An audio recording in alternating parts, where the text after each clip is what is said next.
মাটির সাথে মিশে গিয়া যদি পাথরও হয়ে যাও, আর যদি তোমরা লোহাও হয়ে যাও, তারপরেও আল্লাহ রব্বুল আলামিন তোমাদেরকে জিন্দা করবেন, আবার তোমাদের উঠাবেন। ওরা বলে যে আচ্ছা বুঝলাম, কে উঠাবে আমাদের, কেমনে উঠাবে?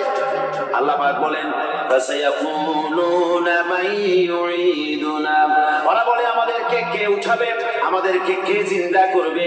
আল্লাহ পাক জবাবে বলেন কুলিল্লাযী ফাতারাকুম আউওয়ালা মাররা, যিনি তোমাদেরকে প্রথম সৃষ্টি করেছেন তিনি আবার তোমাদেরকে জিন্দা করবেন। আল্লাহ পাক সুন্দর করে বুঝাচ্ছেন।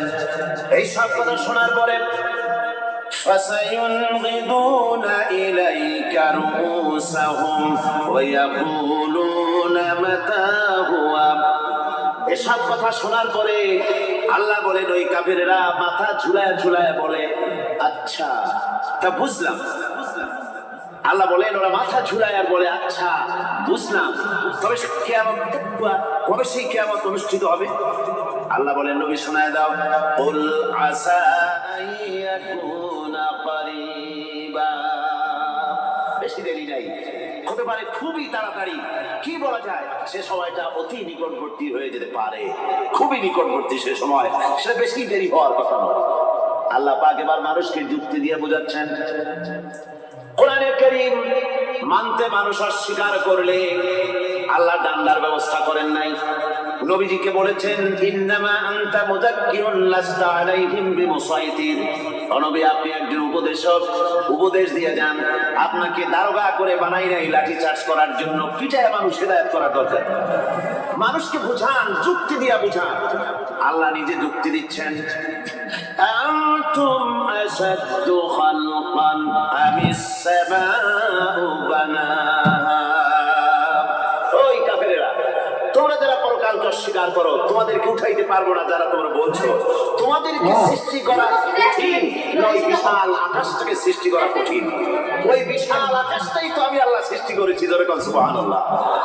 তত বড় আকাশটারে যিনি বানাইতে পারলেন, সেই কথা বুঝি তোমাকে তৈরি করতে পারবে না।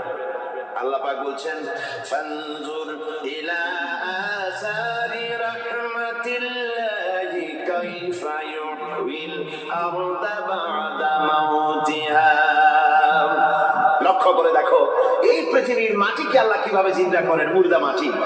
এই মাটি চৈত্র বৈশাখ মাসে প্রখর রোদে মাটি ফেটে চৌচির হয়ে যায়। এই ফেটে যাওয়া চৌচির মাটিতে আল্লাহ পাক বৃষ্টির পানি দিয়ে এই মাটিকে, এই মৃত্যু মাটিকে আল্লাহ পাক যেভাবে জিন্দা করে, ইন্না যালিকা লামুহিল মাউতা ওয়া হুয়া আলা কুল্লি শাইইন কাদির, সে আল্লাহ পাক তোমরা মরলে পরে আবার এভাবে জিন্দা করতে পারবেন, জোরে বল সুবহানাল্লাহ। আমার ভাইয়েরা, আল্লাহ পাকের পরে বলেন দেখো মৃত্যু জমিনকে কেমনে জিন্দা করি। আল্লাহুল্লাযী আরসালার রিয়াহা ফাতুসিরু সাহাবা ফাসুকনাহু ইলা বালাদিন মাইতিন ফাআহইয়ানা বিহিল আরদা বা'দা মাউতিহা কাযালিকান নুশুর। আমি আল্লাহ রাব্বুল আলামিন ওই সমুদ্রের নোনা পানিগুলোকে, সমুদ্রের লবণাক্ত পানিগুলিকে বাষ্পীয় আকারে উত্থিত করে মেঘমালায় পরিণত করি, আর এরপরে বাতাসকে হুকুম করি বাতাস এই মেঘটারে টেনে নিয়ে যাও অমুক জায়গায়। মেঘ চলে এলো, আল্লাহ রাব্বুল আলামিন বলেন মেঘ এবার বিন্দু বিন্দু করে বৃষ্টি বর্ষণ করে দে। আমার হুকুমে ওই পানিগুলি বৃষ্টি হয়ে বিন্দু বিন্দু হয়ে জমিনে পতিত হয়। আল্লাহ বলেন এভাবে করে বৃষ্টির পানি দিয়া মরা জমিনকে জিন্দা করে দিয়া নববধূ গর্ভধারণের যেমন প্রস্তুতি নেয়, বৃষ্টির পানি পায়া মরা জমিন তেমন ফসল ধারণের জন্য প্রস্তুতি নিয়ে নেয়। সুবহানাল্লাহ বিহামদিহি। এইটা যেভাবে আমি করি কাযালিকান নুশুর, এইভাবে করে তোমাদের কি কিয়ামতের দিন আমি জিন্দা করতে পারবো। কেমনে অস্বীকার করো? কাইফা তাকফুরুনা বিল্লাহি ওয়া কুনতুম আমওয়াতান ফাহইয়াকুম সুম্মা ইউমীতুকুম সুম্মা ইলাইহি তুরজাউন। কি করে তুমি আমাকে, আমি আল্লাহকে অস্বীকার করো, কুনতুম আমওয়াতান, তুমি ছিলে নিষ্প্রাণ, ফাহিয়াকুম, এরপরে আমি তোমাকে জিন্দা করলাম, সুম্মা ইউমীতুকুম, এরপরে তোমাকে আমি মৃত্যু করব, সুম্মা ইউহয়ীকুম, এরপরে তোমাদেরকে আবার আমি জিন্দা করব, সুম্মা ইলাইহি তুরজাউন, এরপরে তোমাদের সকলকেই আমার কাছে ফিরে আসতে হবে। দেখেন না, আমরা যখন মানুষকে কবরে রাখি, কবরে রেখে তারপরে উপরে মাটি দিয়ে কি বলেন আপনারা, মিনহা খালাকনাকুম, পড়েন, মিনহা খালাকনাকুম ওয়া ফিহা নুঈদুকুম ওয়া মিনহা নুখরিজুকুম তারাতান উখরা। হে বান্দা, এই মাটি দিয়া তোরে তৈরি করা হয়েছিল, এই মাটির ভিতরে রেখে গেলাম, আবার এই মাটি থেকে আল্লাহ রব্বুল আলামিন তোমারে জিন্দা করবেন। কিয়ামতের ময়দানে সকলকে উঠতে হবে সেখানে আল্লাহর দরবারে। আল্লাহ পাক বলছেন, বান্দা কেমনে অস্বীকার করো, ইন কুনতুম ফি রাইবিন মিনাল বা'স ফাইন্না খালাকনাকুম মিন তুরাব।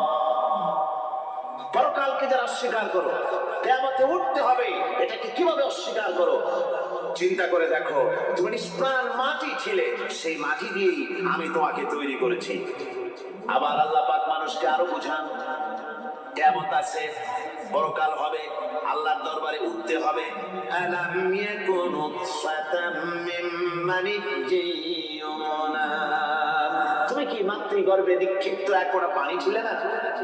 সুম্মা কানা আলাকাতান ফাখালাকা ফাসাওয়া, এরপরে তোমাকে মাংসপিণ্ডে, জমাট রক্তে মাংসপিণ্ডে পরিণত করা হলো, এরপরে তোমাকে সুন্দর করে তোমাকে সুগঠিত করা হলো।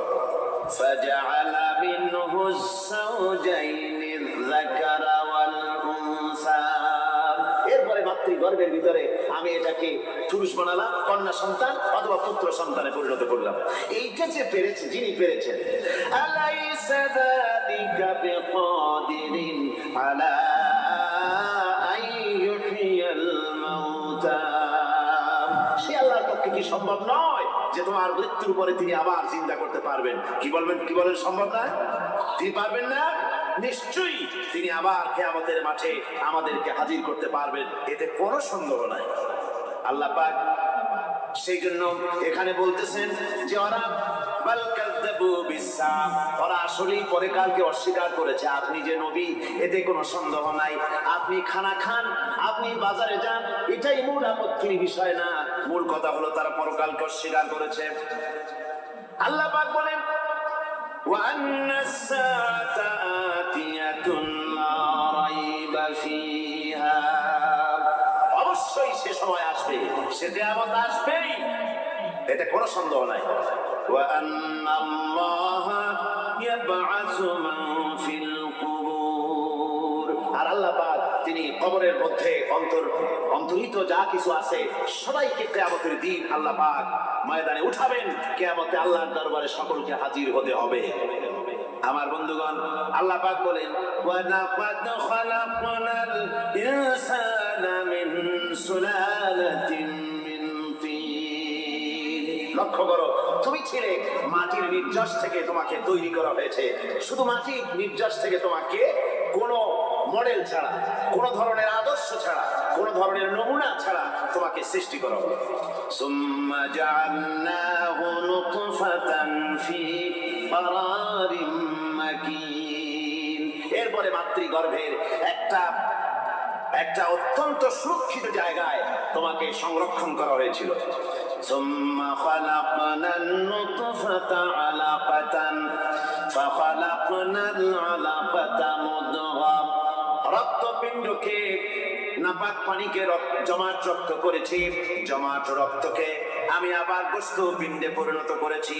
ফাকাসাউনাল ইযামা লাহমা, এরপরে সুন্দর করে চামড়া দিয়া, গোশত দিয়ে একটা আকৃতি তোমাকে দান করেছি। সুম্মা আনশানাহু খালকান আখারা ফাতাবারাকাল্লাহু আহসানুল খালিকিন, এরপরে সুন্দর একটা বিশেষ একটা আকৃতি দিয়ে তোমাকে আমি সুন্দর করে সুগঠিত করে তোমাকে তৈরি করেছি। সুম্মা ইন্নাকুম বা'দা যালিকা লামাইতুন, এরপরে আমি আল্লাহ রাব্বুল আলামিন তোমাকে মৃত্যু দেব, অবশ্যই তোমাকে মৃত্যুবরণ করতে হবে। সুম্মা ইন্নাকুম ইয়াউমাল কিয়ামাতি তুবআসুন, এরপরে কিয়ামতের দিন আসবে, ওই বিশেষ মুহূর্ত আসবে, সেই নির্দিষ্ট সময় আসবে, ওই কিয়ামতের মাঠে আল্লাহর দরবারে তোমাদের সকলকে উঠতে হবে, কোনো সন্দেহ তাতে নাই।